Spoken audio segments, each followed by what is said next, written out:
বন্ধুরা, তোমরা কেমন আছো? সবাই আমি ভালো আছি। তোমরা আমাকে এত সাপোর্ট করছো, আমার রান্নাগুলো দেখছো, শর্টস ভিডিও, তার জন্য তোমাদের আর একবার ধন্যবাদ। আমার চ্যানেলটা দেখছো যখন যা ইচ্ছে। আজকে আমি একটা রেসিপি রান্না করব।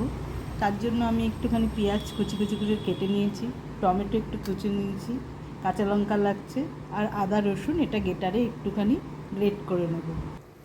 আলুগুলো একটু বড় বড় করে কেটে এটা একটু সেদ্ধ করে নিচ্ছি। এরপর এই ডিম 3টে আমি ভেঙে নেব। দেখুন বন্ধুরা, 3টে ডিম ভেঙে নিয়েছি।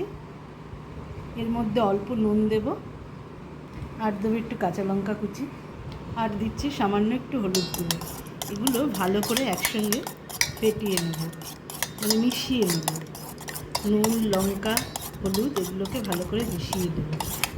সবসময় ডিমের যে কোনো জিনিস রান্না করবেন একটু হলুদ গুঁড়ো দেবেন, বলে তাহলে ডিমের যদি কোনো রকম জার্মস থাকে সেটা কেটে যায়। সে আপনারা পোচ খেলেও অনেকে দেয় না, কিন্তু উচিত, কিন্তু জানেন তো। কড়াই গরম হয়ে গেছে, এবার সর্ষের তেল দিয়ে দেব, অল্প অল্প করে দেব।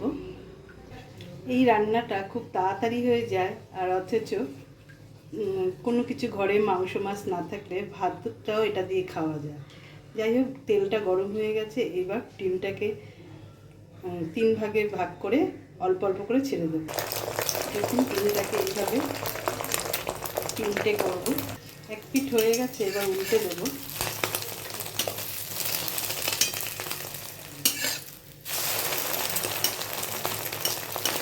ডিম ভাজতে বেশি সময় লাগে না, দিলেই হয়ে যায়।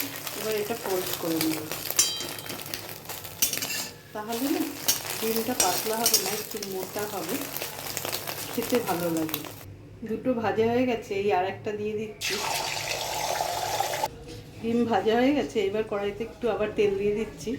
সবার প্রথমে 2টো তেজপাতা ছেড়ে দিচ্ছি, এরপর পেঁয়াজ কুচি দিয়ে দিচ্ছি।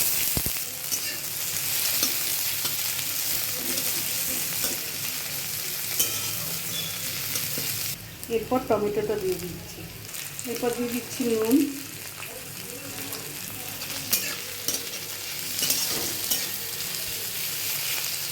এরপর দিয়ে দিচ্ছি আদা রসুন। এগুলোকে ভালো করে মিক্স করে দেবো। পেঁয়াজ আর টমেটোটা দেখুন অর্ধেকের বেশি ভাজা হয়ে গেছে। এবার আদা রসুনের সঙ্গে এটাকে আবার ভালো করে ভেজে নেব। এবার দিয়ে দিচ্ছি হলুদ গুঁড়ো। এবার সেদ্ধ আলুগুলো দিয়ে দেবো।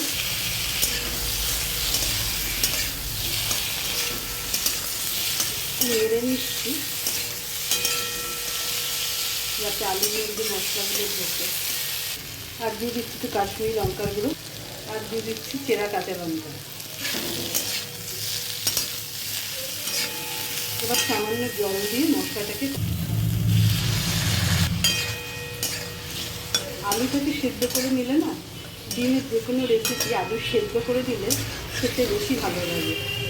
অল্প সামান্য একটু চিনি দিচ্ছি। মশলাটা খুব ভালোভাবে কষিয়ে নিচ্ছি। দেখুন আস্তে তরকারি থেকে তেল ছাড়তে শুরু করেছে। মশলাটা হয়ে গেছে, এবার জল দিয়ে দেবো। খুব বেশি জল দেবো না, কেন আলুটা সেদ্ধ করা আছে। এবার ঢেকে দেবো। ঝোলটা ফুটে এবার ডিমগুলো দিয়ে দেবো।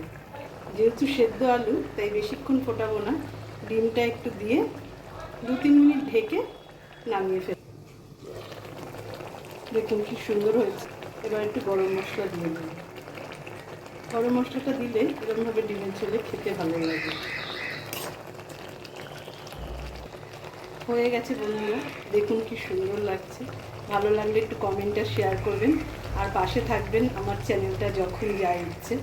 সবাইকে আরেকবার ধন্যবাদ দিচ্ছি যারা আমার চ্যানেলটা দেখছেন এবং লাইক কমেন্ট শেয়ার করছেন। সবাইকে আরেকবার ধন্যবাদ। আপনারাও ভালো থাকুন।